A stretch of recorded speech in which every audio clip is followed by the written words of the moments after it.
Hello there, and welcome to another peaceful journey into the world of sleep stories.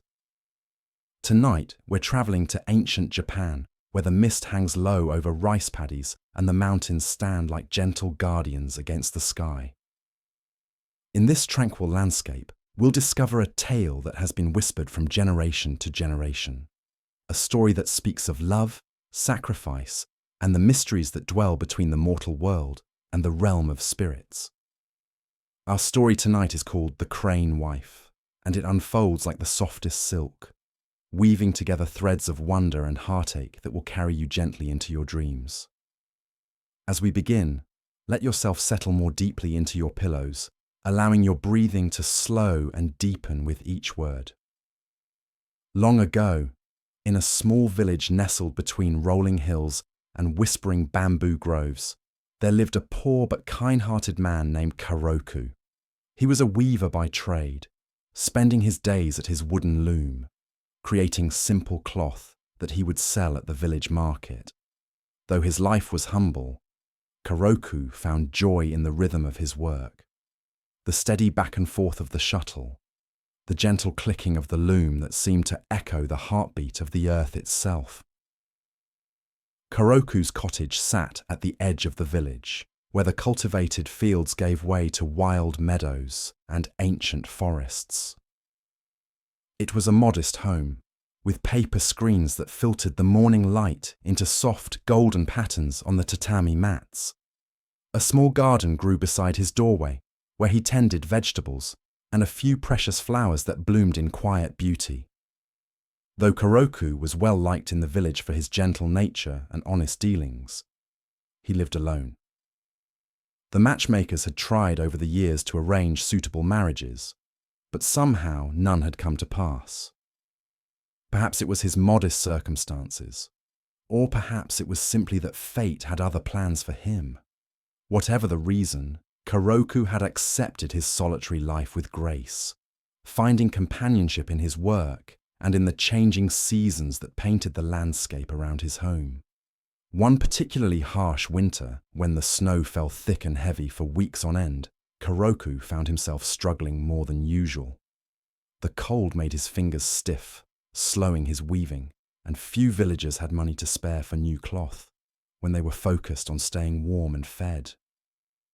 His stores of rice grew thin, and he often went to bed with his stomach empty, listening to the wind howl through the gaps in his wooden walls.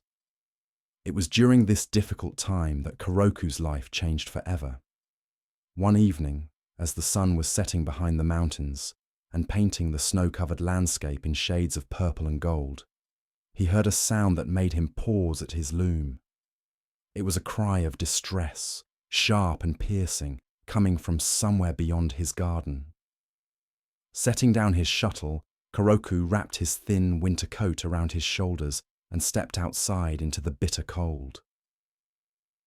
The snow crunched beneath his feet as he followed the sound, his breath forming small clouds in the freezing air. The cry came again, weaker this time, and he quickened his pace.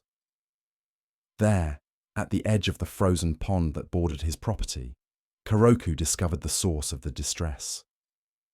A magnificent crane lay trapped in the ice, one of its wings tangled in an abandoned fishing net. The great bird's white feathers were stained with blood, and its dark eyes looked up at Karoku with an expression that seemed almost human in its desperation and intelligence. Without hesitation, Karoku knelt beside the trapped creature. The ice was sharp against his knees, and the cold bit through his thin clothing, but he paid no attention to his own discomfort. Carefully, gently, he began to work at the net, his fingers growing numb as he loosened the cruel knots that held the crane captive. "There now," he murmured softly, his voice barely above a whisper. "Be still, beautiful one. I'll have you free in just a moment." The crane remained remarkably calm as Karoku worked, its bright eyes never leaving his face. When the last strand of net fell away, the bird flexed its injured wing experimentally. Though clearly in pain, it seemed that no bones were broken. Karoku gathered the crane gently in his arms, surprised by how light it felt despite its impressive size. He carried it back to his cottage, where he prepared a soft nest of old cloth near the warmth of his small hearth. Throughout the night, he tended to the birds' wounds, cleaning them with warm water and binding them with strips of clean cotton. "You must rest now," he told the crane, as he had spoken to it throughout the evening. "In the morning, when you're stronger, you can return to the sky where you belong." The crane's dark eyes watched him with that same unsettling intelligence, and for a moment, Koroku could have sworn he saw gratitude there, deep and profound. But that was foolish thinking, he told himself.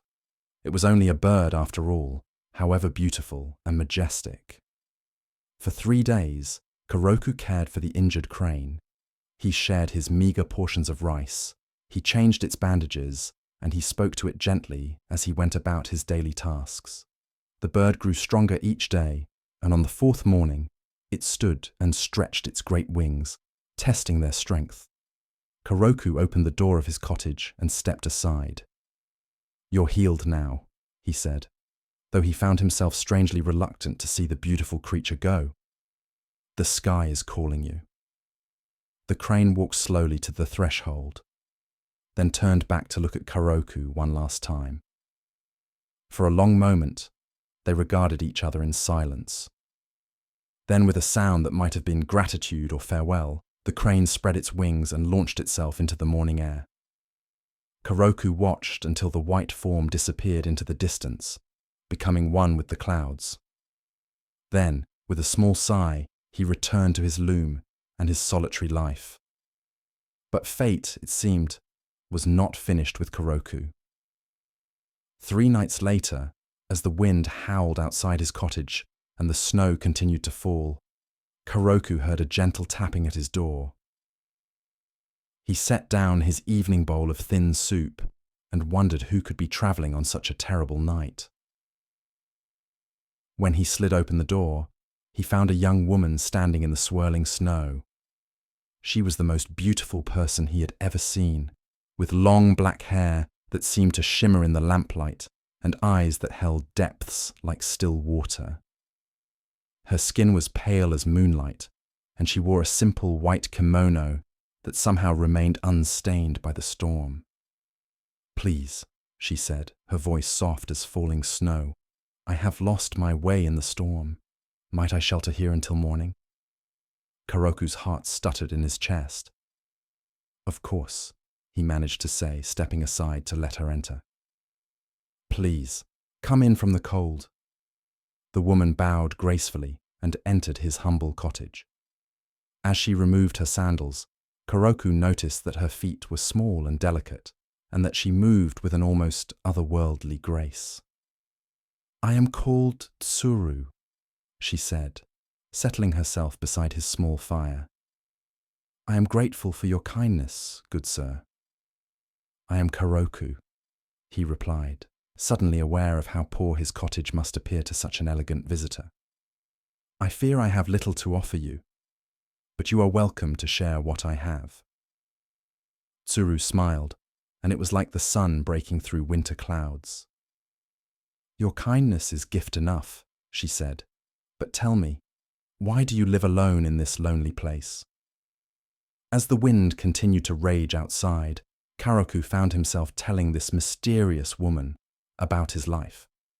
He spoke of his work, his struggles, his simple pleasures, and his acceptance of solitude. Tsuru listened with an attention that made him feel as though every word mattered, as though his humble existence had value and meaning. "You have a good heart," she said when he finished. "That is rarer than gold or silver." They talked through the night, and Koroku discovered that Tsuru was unlike anyone he had ever met. She spoke of distant places as though she had seen them from great heights, and she seemed to understand the language of the wind and the stories told by the changing seasons. When morning came, the storm had passed, leaving the world transformed by fresh snow that sparkled like diamonds in the sunlight. Tsuru rose gracefully and moved toward the door.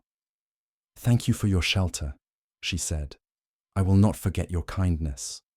"Wait," Karoku said, surprising himself with his boldness. "The roads will be difficult after the storm. Perhaps you would stay another day until travel is safer." Tsuru paused at the threshold, her hand on the doorframe. For a moment, something flickered in her dark eyes, something that might have been longing or regret. "I should go," she said softly. "My kind are not meant to linger in the world of men." "Your kind?" Karoku asked, but Tsuru had already stepped outside. He followed her, expecting to see her small figure making its way across the snow-covered landscape. But the garden was empty, and the only marks in the pristine snow were his own footprints. High overhead, a crane circled once before disappearing into the blue morning sky. For days afterward, Karoku told himself that he had dreamed the entire encounter. Perhaps the loneliness and hunger had affected his mind, causing him to imagine the beautiful woman who had brought such warmth to his cold cottage. But when he looked at the place where she had sat by his fire, he could still catch the faintest scent of jasmine and spring rain. As winter began to release its grip on the land, Karoku's circumstances grew even more dire. His small store of rice was nearly gone, and he had no money to buy more. The cloth he had been able to weave was rough and plain, suitable only for the poorest customers, and even they had little to spare. One evening, as he sat at his loom trying to make progress on a particularly stubborn piece of fabric, he heard that same gentle tapping at his door. His heart leaped, though he tried to tell himself it was foolish hope. When he opened the door, Tsuru stood there once again, as beautiful and mysterious as before. This time, she carried a small bundle wrapped in silk. "I have returned," she said simply. "If you will have me, I would like to stay." Karoku's breath caught in his throat. "Stay? But I have nothing to offer you. I am poor, and growing poorer each day." Tsuru stepped forward and placed her hand gently on his arm. "I have watched you, Karoku. I have seen your kindness, your patience, your gentle heart. These are treasures beyond price. If you will have me as your wife, I will bring you prosperity and happiness." The proposal was so unexpected, so wonderful, that Karoku could barely speak. "Wife? But I am only a simple weaver. You are like a princess from a fairy tale." "I am what I am," Tsuru said mysteriously. "But I choose to be with you, if you will have me." Karoku's heart overflowed with joy and disbelief. "Yes," he whispered. "Yes, if you truly wish it." And so, in the simplest of ceremonies, with only the spring flowers as witnesses, Karoku and Tsuru became husband and wife. She moved into his cottage as though she had always belonged there, bringing with her a sense of peace and contentment that transformed the humble dwelling into a true home. Tsuru proved to be everything she had promised. She was a skilled homemaker, able to prepare delicious meals from the simplest ingredients. She tended Karoku's garden with hands that seemed to encourage every plant to grow and flourish. Most remarkably, she was also a weaver of extraordinary skill. "Let me help you with your work," she said one morning, settling herself at the loom. "Together, we can create something beautiful." Karoku watched in amazement as his wife's fingers flew across the loom with impossible speed and precision. The cloth that emerged was unlike anything he had ever seen, woven with threads that seemed to shimmer and dance in the light. It was strong, yet delicate, warm yet light, with patterns that seemed to tell stories of their own. When they took this remarkable cloth to the market, it sold immediately for a price that made Karoku's eyes widen in disbelief.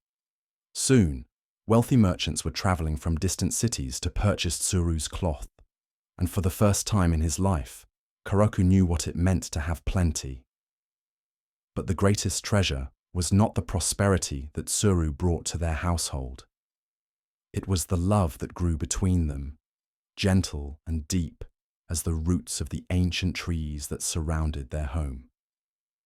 Tsuru was the perfect companion, sharing in his joys and sorrows, laughing at his simple jokes and filling his life with a happiness he had never dared to dream possible.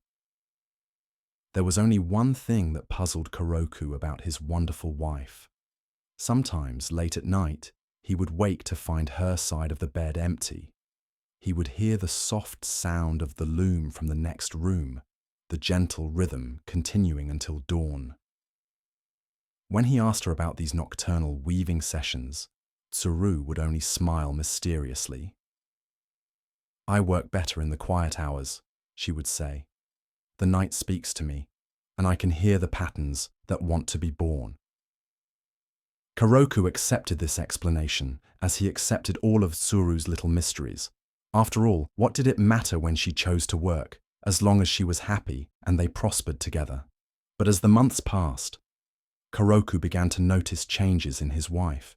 She grew thinner, despite the abundance of food they now enjoyed. Dark circles appeared under her eyes, and sometimes he would catch her staring out the window with an expression of profound sadness. "Are you well, my dear?" he would ask, but Tsuru would always assure him that she was fine, that she was simply tired from her work. One night, Koroku's concern overcame his respect for his wife's privacy. He lay in bed, pretending to sleep, until he heard her rise and move quietly to the weaving room. Then, careful not to make any sound, he crept to the doorway and peered inside. What he saw there would haunt him for the rest of his days. At the loom sat not his wife, but a magnificent white crane. The great bird was pulling feathers from its own breast and wings, weaving them into cloth with its beak. Each feather that it plucked left a small wound, and drops of blood stained the beautiful fabric. The crane worked with desperate intensity, its dark eyes filled with pain and something that looked like love. Koroku gasped in shock and horror, and the crane's head snapped up. For a moment their eyes met, and in that gaze he saw the depth of love and sacrifice that had created their happiness. Then, with a sound that might have been a sob, the crane spread its wings and launched itself through the open window into the night. By morning, Tsuru was gone. Koroku searched everywhere, calling her name until his voice was hoarse, but she had vanished as completely as morning mist. The only sign that she had ever existed was the final piece of cloth on the loom, more beautiful than any she had created before, woven with threads of silver and gold that seemed to hold the very essence of moonlight. As the days passed, Koroku understood that his wife would not return. He had seen her true nature, and in doing so, had broken the spell that allowed her to live as a human woman. She had given him everything she could, sacrificing her own feathers, her own blood, to bring him prosperity and happiness. And he had repaid her love with curiosity that could not be contained. The cloth that Tsuru had left behind was the most valuable thing Koroku had ever owned. Merchants offered him fortunes for it, enough to live in luxury for the rest of his days, but he could not bring himself to sell it. Instead, he kept it in a place of honor in his cottage, a reminder of the love that had transformed his life. Years passed, and Koroku grew old. He never married again, though many in the village wondered why such a prosperous man remained alone. He continued his weaving, but his cloth was simple and plain compared to the miraculous fabric his wife had created. He lived comfortably on the wealth she had brought him, but he was careful never to be extravagant, never to forget the sacrifices that had made his prosperity possible. Sometimes, on quiet evenings when the sun was setting behind the mountains, Koroku would see a white crane circling high overhead. He would stand in his garden and watch until it disappeared into the clouds, and he would whisper words of love and gratitude to the wind. "I understand now," he would say. "I understand the gift you gave me and the price you paid for it. I will treasure it always." And in his heart, he carried the memory of their brief time together, the love that had bloomed between a lonely weaver and a crane who had chosen to become human for his sake. It was a love that transcended the boundaries between the mortal world and the realm of spirits. A love that had transformed them both in ways that would echo through eternity. The villagers would sometimes speak of the mysterious woman who had lived with Koroku for those few precious months, and they would marvel at the beautiful cloth that had made him wealthy. But they never knew the true story, never understood the depth of sacrifice and love that had woven their lives together. And high above the village, carried on wings of purest white, a crane continued to watch over the man who had shown kindness to a wounded bird, who had loved completely and lost everything, and who had learned that some gifts are too precious to be questioned, too sacred to be possessed. The story of the crane wife became a whisper in the wind, a tale told by the rustling of bamboo leaves and the gentle lapping of water against the shores of hidden ponds. It spoke of love that asks nothing but gives everything, of sacrifice that transforms the one who gives as much as the one who receives, and of the mysterious ways that fate weaves the threads of our lives into patterns too beautiful and complex for mortal understanding. And as the night deepens around you now, dear listener, let this ancient tale carry you gently into your dreams, where love and sacrifice dance together in the moonlight, and where the boundaries between the possible and the impossible dissolve like morning mist over a tranquil pond. Sleep peacefully and dream of white cranes soaring through starlit skies, carrying with them the eternal message that love, in all its forms, is the most precious gift we can offer to one another. The weight of Tsuru's sacrifice had settled over Koroku like morning mist, and in the silence that followed her departure, he found himself walking through the rooms of his cottage as if moving through a dream. The miraculous cloth she had woven lay folded on their wooden table, its threads catching the light in ways that seemed to defy nature itself. Each shimmer spoke of love beyond mortal understanding, of a spirit who had chosen to become human for the sake of devotion. Days passed in gentle contemplation as Koroku slowly began to understand the depth of what had transpired. The cloth was not merely beautiful fabric, but a testament to the profound mystery of transformation, that love could work upon both human and spirit. He would sit by the window where Tsuru had once perched, watching the sky for signs of her return, knowing in his heart that their story had reached its natural conclusion, yet hoping against hope for one more glimpse of her graceful form. The village below continued its quiet rhythm, unaware of the extraordinary love story that had unfolded in the modest cottage on the hill. Koroku found himself changed by the experience. His understanding of the world expanded far beyond what he had previously thought possible. He began to see the interconnectedness of all things, the way love could bridge the gap between the earthly and the divine, between the mortal and the eternal. In the evenings, as twilight painted the sky in shades of rose and gold, Koroku would often find himself remembering the sound of Tsuru's laughter, the way her eyes would light up when she spoke of her weaving, the gentle touch of her hand upon his shoulder. These memories became his most precious possessions, more valuable than all the gold her cloth had brought them. The seasons turned, and with each passing day, Koroku felt the presence of something greater than himself. The cottage seemed to hold echoes of their time together, as if the walls themselves had absorbed the love that had flourished within them. He would wake sometimes in the early hours of dawn, convinced he could hear the soft whisper of her voice carried on the morning breeze, calling his name with infinite tenderness. One particularly clear morning, as Koroku tended to the small garden behind his cottage, he noticed something remarkable. Where Tsuru had once scattered grain for the birds, wildflowers had begun to bloom in impossible abundance. The blossoms were unlike any he had ever seen, their petals shimmering with an otherworldly luminescence that reminded him of the magical cloth she had woven. He knelt among the flowers, touching their delicate petals with reverence.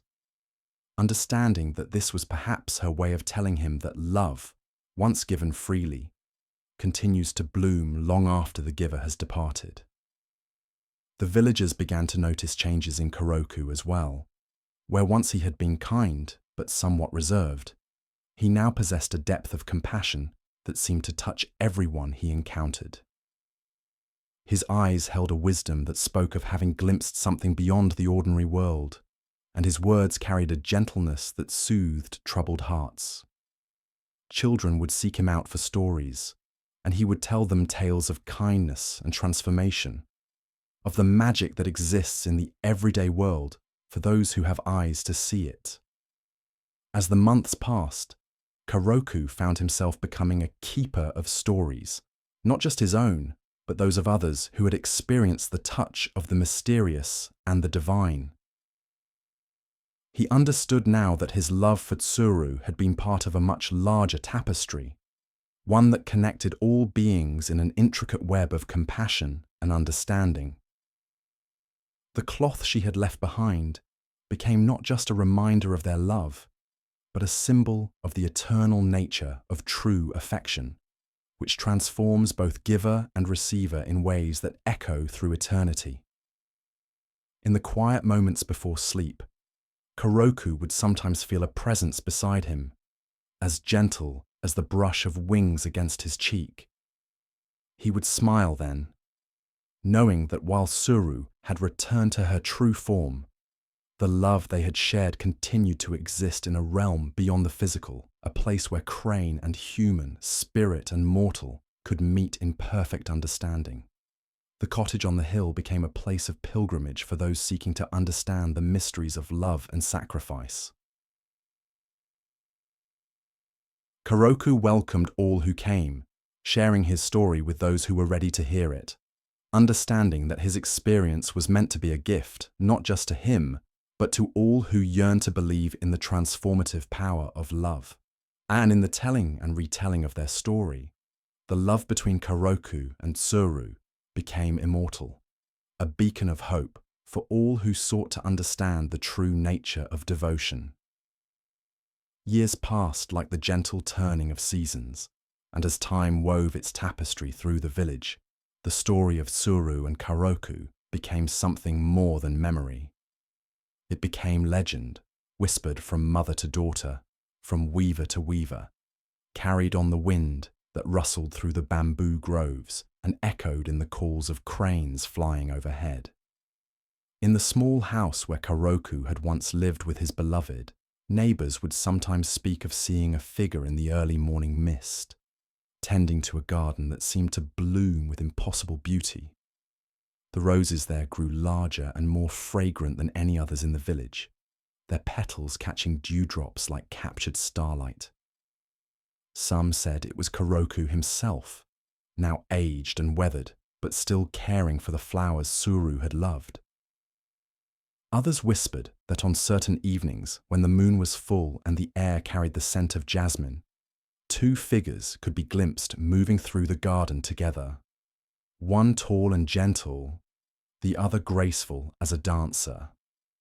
The weavers of the village found that their work took on new qualities after Tsuru's departure.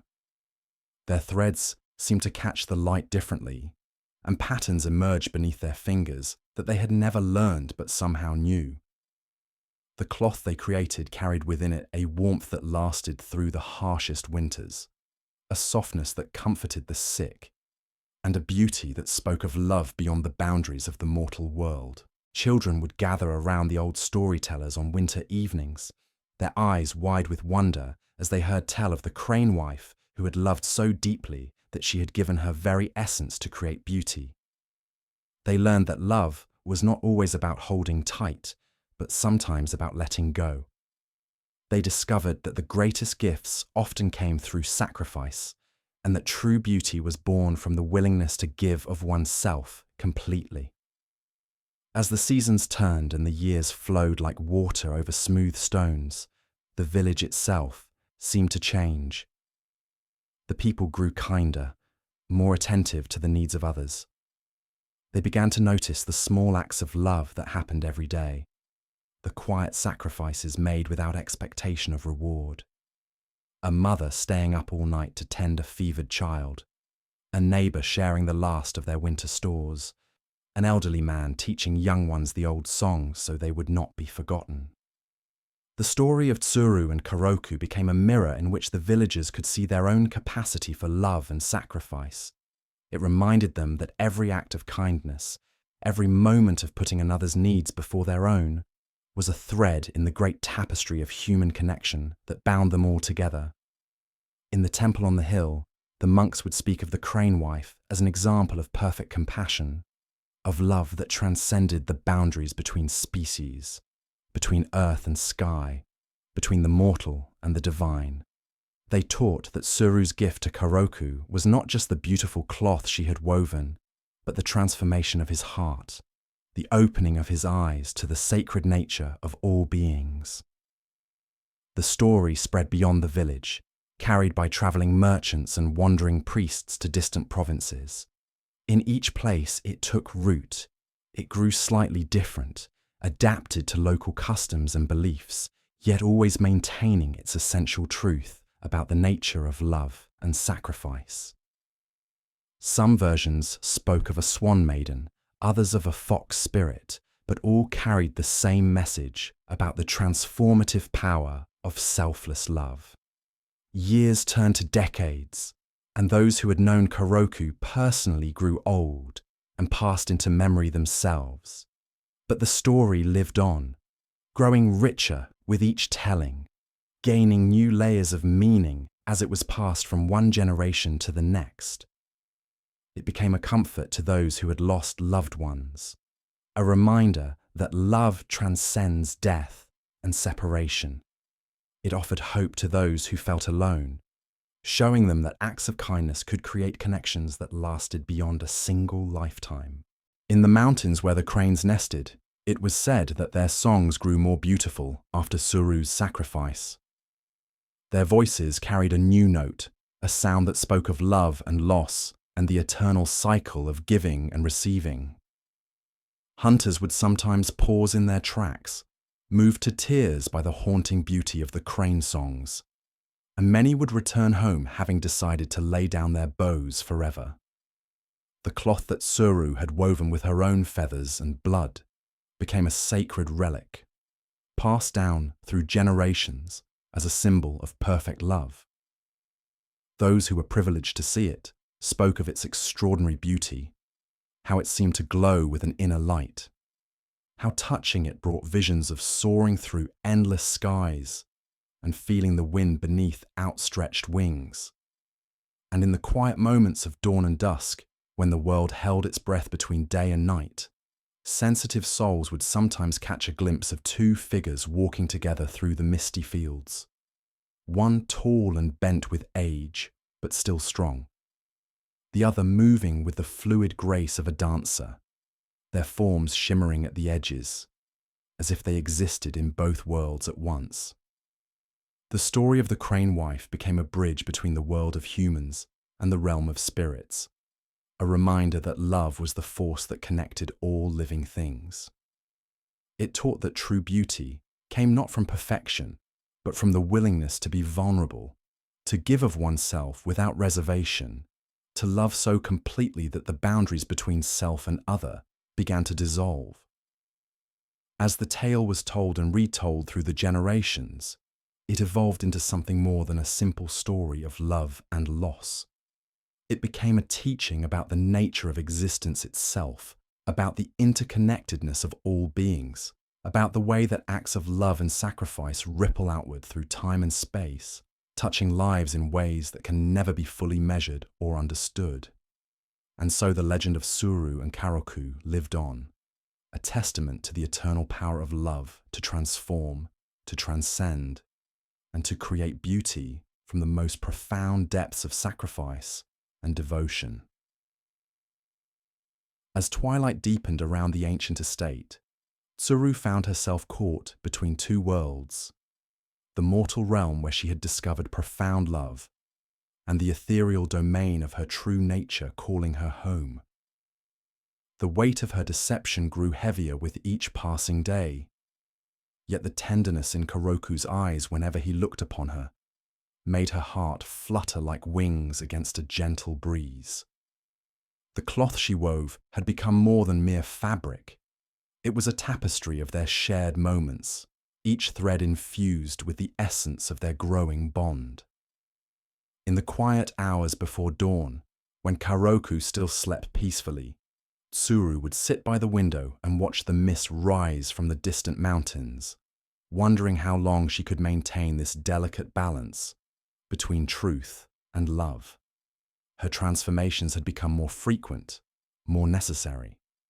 The human form, though filled with warmth and purpose, drained her spiritual essence in ways she had never anticipated.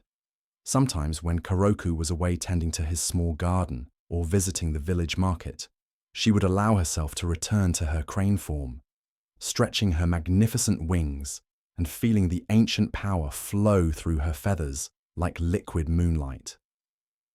It was during one of these precious moments of respite that she noticed the subtle changes occurring around their humble dwelling. The garden bloomed with unusual vigor, producing vegetables and flowers that seemed to glow with an inner radiance. The well water had taken on a sweet, almost musical quality that neighbors began to notice and comment upon. Even the very air around their home seemed to shimmer with an otherworldly beauty that drew visitors from neighboring villages. Tsuru understood that her presence was creating ripples in the natural order, blessings that flowed from her divine nature, but also signs that could not remain hidden forever. The boundary between the human and spirit worlds was thinning in this place where such profound love had taken root. Koroku, meanwhile, continued his daily routines with a lightness of spirit that transformed his entire being. The man who had once struggled to find enough rice for a simple meal now hummed ancient melodies as he worked, his hands moving with newfound grace as he tended to tasks that had once felt burdensome. His neighbors marveled at the change in him, noting how his eyes sparkled with a joy that seemed to illuminate everything around him. Yet beneath his happiness lay a growing awareness that something extraordinary was unfolding in his life. The cloth that appeared each morning was unlike anything he had ever seen, fabric that seemed to capture and reflect light in impossible ways, threads that felt warm to the touch, even on the coldest mornings. When he took these miraculous textiles to the market, wealthy merchants would arrive from distant cities, drawn by rumors of cloth that could heal the sick and bring good fortune to those who possessed it. The money that flowed from these sales was more than Koroku had ever dreamed of possessing, yet it felt almost secondary to the deeper transformation occurring within his soul. He found himself speaking more gently, moving with greater awareness, and experiencing moments of profound peace that seemed to connect him to something vast and eternal. One evening, as autumn painted the mountains in shades of gold and crimson, Tsuru made a decision that would change everything. She could no longer bear the weight of her secret, nor could she continue to drain her essence without consequence. The time had come to reveal her true nature to the man she had grown to love beyond all measure. As Koroku prepared their evening meal, humming softly to himself, Tsuru stood by the window, watching the first stars appear in the darkening sky. Her heart beat with both anticipation and sorrow, knowing that truth, no matter how lovingly shared, would forever alter the simple beauty of their mortal life together. The crane within her stirred restlessly, sensing the approaching moment of revelation. Soon, she would have to choose between the comfortable illusion of human love and the transcendent truth of her divine nature. Yet perhaps, she thought with a flutter of hope, love itself might prove to be the bridge between worlds, strong enough to span the vast distance between earth and sky.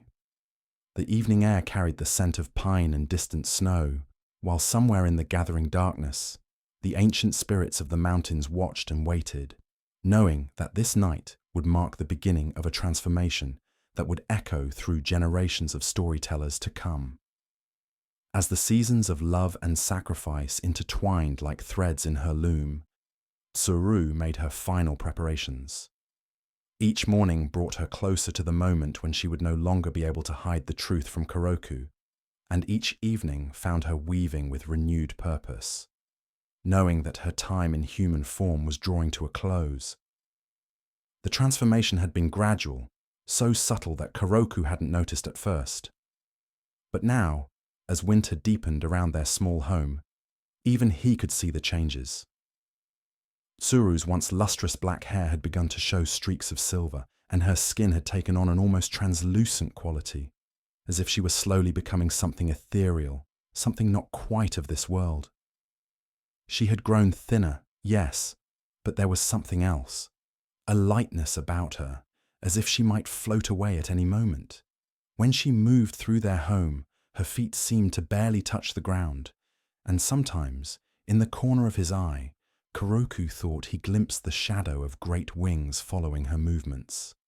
The villagers had begun to whisper again, but this time their words were different. They spoke not of fear or suspicion, but of wonder.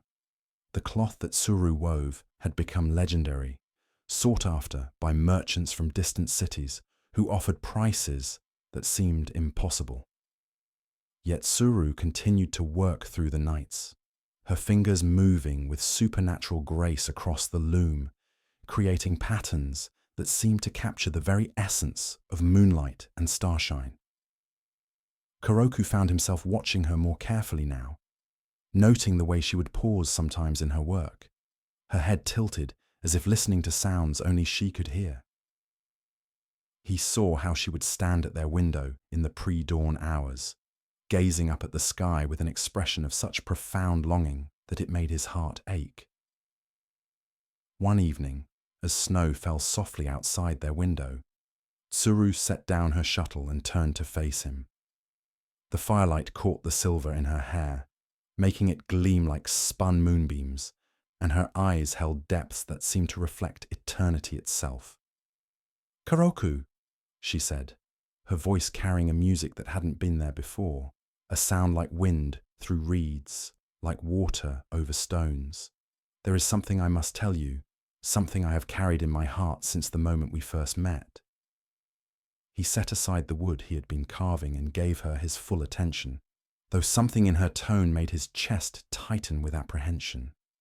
"I know that you have questions," she continued, moving closer to him. "I have seen the way you watch me, the concern in your eyes when you think I am not looking. You have been patient, my beloved, more patient than any mortal man should be asked to be." Tsuru knelt beside him, taking his weathered hands in hers. Her touch was cool now, like morning mist, and he could feel a trembling in her fingers that spoke of great effort being expended just to maintain her human form. "The truth is both simple and impossible," she said, her voice growing softer, more distant. "I am not what I appear to be. I am not entirely human, though my love for you is as real as the earth beneath our feet, as constant as the turning of the seasons." She paused, watching his face carefully, searching for any sign of fear or rejection. But Koroku's expression remained steady, filled with the same gentle acceptance that had first drawn her to him. "I am the crane you saved," she whispered, the words floating between them like snowflakes. "The wounded bird you tended with such care, such compassion. You gave me life when I was dying, and in return, I gave you my heart." The silence that followed was profound, broken only by the soft crackling of the fire and the whisper of snow against the windows. Koroku stared at her, his mind struggling to process what she had told him. Yet on some deeper level, he realized he had always known.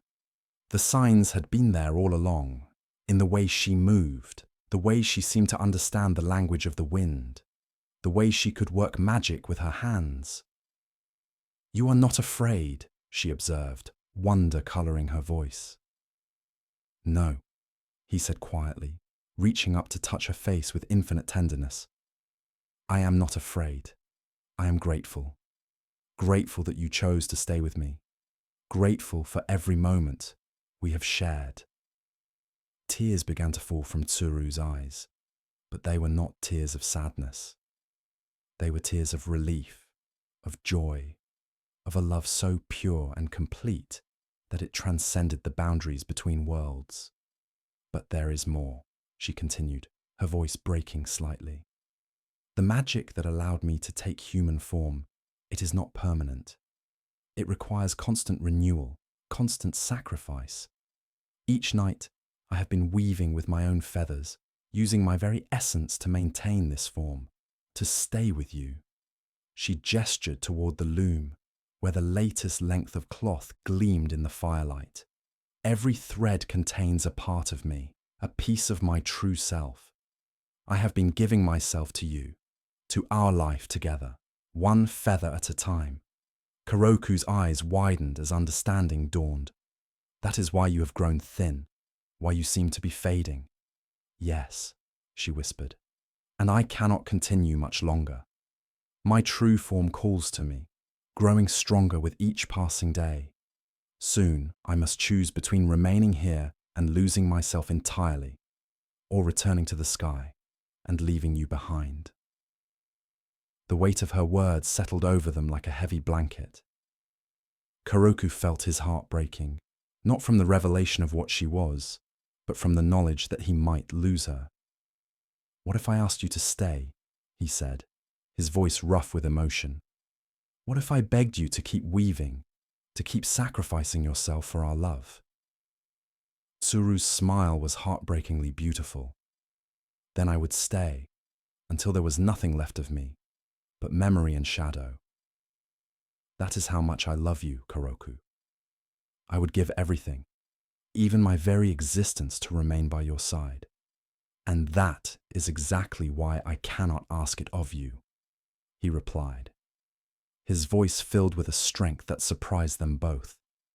Love is not about possession, not about keeping someone close at the cost of their very soul.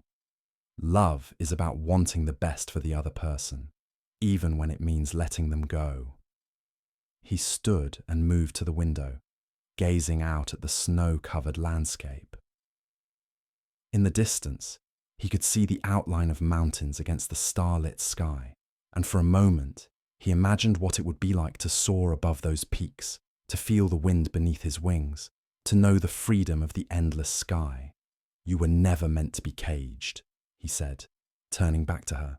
"Not by circumstance, not by duty, and not even by love. You are a creature of the heavens, and the heavens are calling you home." Tsuru rose and went to him, wrapping her arms around him from behind. For a moment, they stood together in silence, memorizing the feel of each other's warmth, the rhythm of shared breathing. "I do not want to leave you," she whispered against his shoulder. "These months with you have been the happiest of my existence. You have shown me what it means to be cherished, to be known completely and loved without reservation. And you have shown me what it means to love without condition," he replied, leaning back against her. "You have given me more joy than I ever thought possible. That gift will live in my heart forever, regardless of what form you take."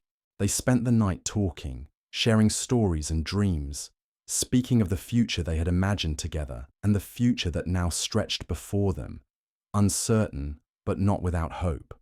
Tsuru told him of her life before, of the freedom of flight and the loneliness of the sky. Kuroku spoke of his childhood, of his dreams of love and family, of the contentment he had found in their simple life together. As dawn approached, they made their preparations. Tsuru gathered the cloth she had woven, the miraculous fabric that had brought them prosperity and recognition. She folded each piece carefully, her fingers trailing over the threads that contained her essence.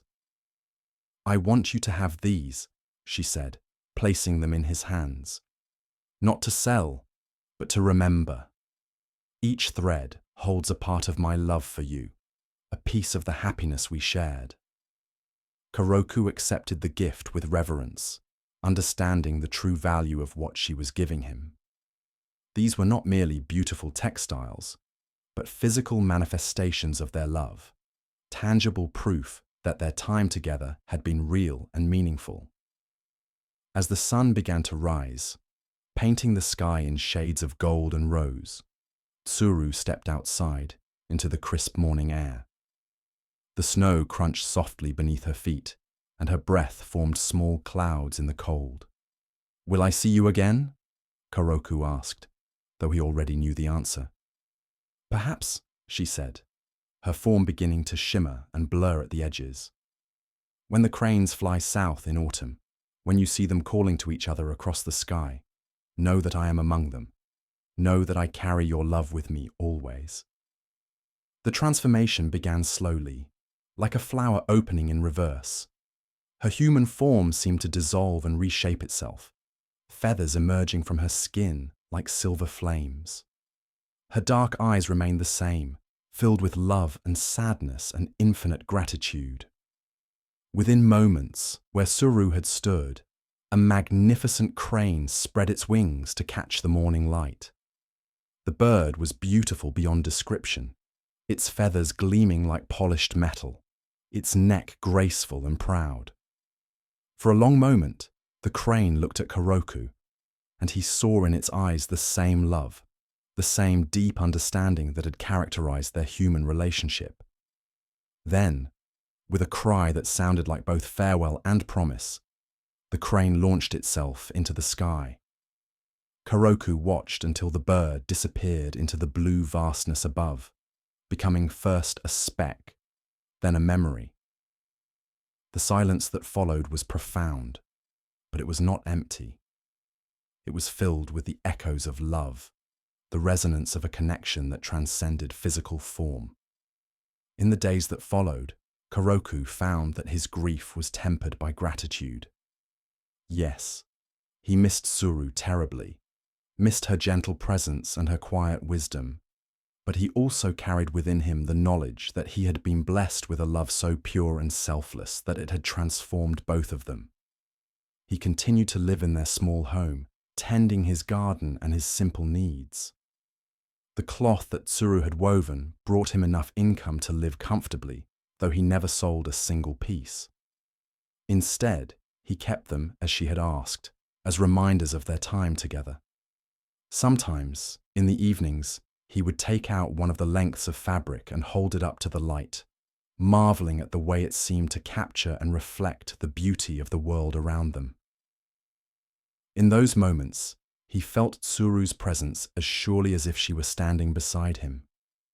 And when autumn came, when the cranes began their southern migration, Koroku would stand in his garden and watch them pass overhead. Among their calls, he sometimes heard a voice that was familiar, a sound that spoke of love, transcendent and eternal. The story of Koroku and Tsuru became legend in the village, passed down through generations as a tale of love that knew no boundaries. Children would listen with wide eyes as their grandparents spoke of the weaver who loved a crane, of the sacrifice that proved love's true nature.